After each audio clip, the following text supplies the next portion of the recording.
أرباح قنوات اليوتيوب تختلف بشكل كبير بناء على عدة عوامل. نجمة المشاهدات. كلما زاد عدد المشاهدات زادت الأرباح المحتملة.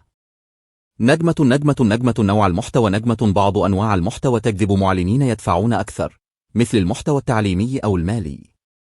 نجمة الجمهور المستهدف.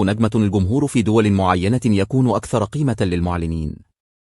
نجمة معدل النقر CTR.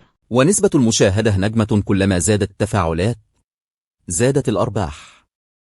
نجمة الأرقام بشكل عام. نجمة القنوات العربية. قد تحقق القناة الصغيرة بآلاف المشاهدات بضعة دولارات شهريا، بينما قد تصل أرباح القنوات الكبيرة بملايين المشاهدات إلى عشرات أو حتى مئات الآلاف من الدولارات شهريا.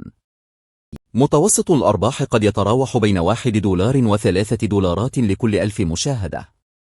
نجمة القنوات الأجنبية، خاصة الأمريكية والأوروبية. نجمة عادة ما تكون الأرباح أعلى، وقد تتراوح بين $3 و7 دولارات أو أكثر لكل 1000 مشاهدة.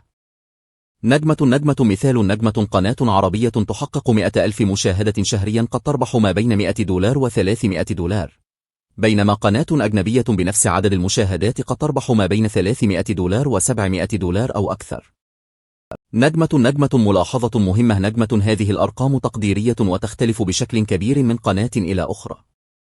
أرباح اليوتيوب تعتمد بشكل كبير على خوارزميات الإعلانات وسياسات يوتيوب، ويمكن أن تتغير بمرور الوقت.